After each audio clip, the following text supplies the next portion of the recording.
দর্শক আপনাদের সবাইকে স্বাগত কুকুদ মুক্তা চ্যানেলে। আজকে আমি আপনাদের সামনে একটি নতুন পদ্ধতিতে নাড়ু করে দেখাবো, যেটা হচ্ছে টাটক্ষীরের নাড়ু। দেখুন সেটা আমি কিভাবে তৈরি করছি। প্রথমে আমি 500 গ্রাম দুধের ক্ষীর করে নিয়েছি। তারপর আমি ক্ষীরটাকে সামান্য পরিমাণ ময়দা দিয়ে মেখে নিয়েছি, যাতে করে ক্ষীরটা টাইট থাকে। এবার আমি ক্ষীরটাকে ছোটো ছোটো পুটুলি করে নিচ্ছি।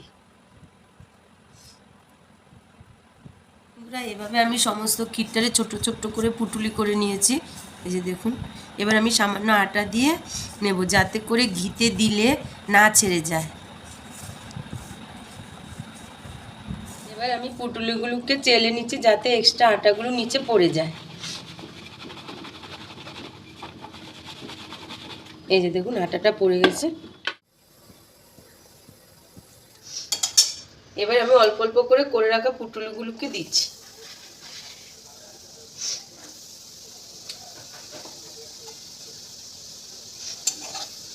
মিডিয়াম আঁচে আমি পুটুলিগুলোকে ব্রাউন করে ভেজে নিচ্ছি।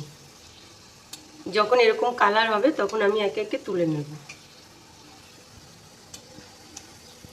এভাবে আমি পুটুলিগুলোকে ব্রাউন করে ভেজে নিয়েছি। দেখুন বন্ধুরা, আমি এখানে 3টা নারকেল নিয়েছি।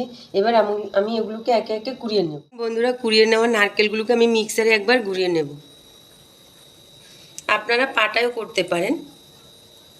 সামান্য একটু জল দিয়ে নিচ্ছি।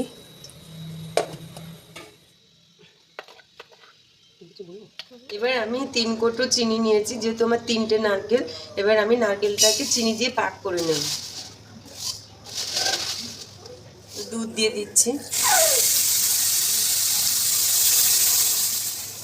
এবার চিনিটা গলতে থাকবে।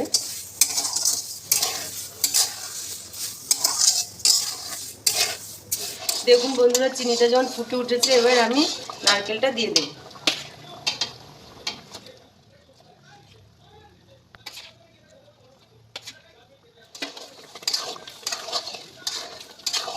এটা যেহেতু আমি আগে মিক্সারে দিয়ে নিয়েছি, সেজন্য পরে আর আমার পাটায় বাটার দরকার পড়লো না।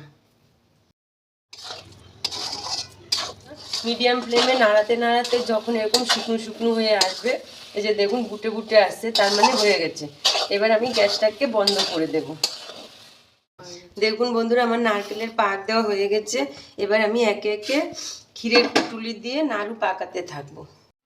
হাতে একটু তেল মাখিয়ে নিয়েছি। এবার আমি গরম গরম নারকেলগুলোকে পাকিয়ে নেব। দেখুন বন্ধুরা, আমার টাটক্ষীরের নাড়ু তৈরি হয়ে গেছে। আপনারা বাড়িতে একবার এভাবে তৈরি করবেন, আশা করি ভালো লাগবে। ভালো লাগলে ভিডিওটি লাইক করবেন, কমেন্ট করে জানাবেন, আর আমার চ্যানেলটিকে সাবস্ক্রাইব করবেন। ধন্যবাদ।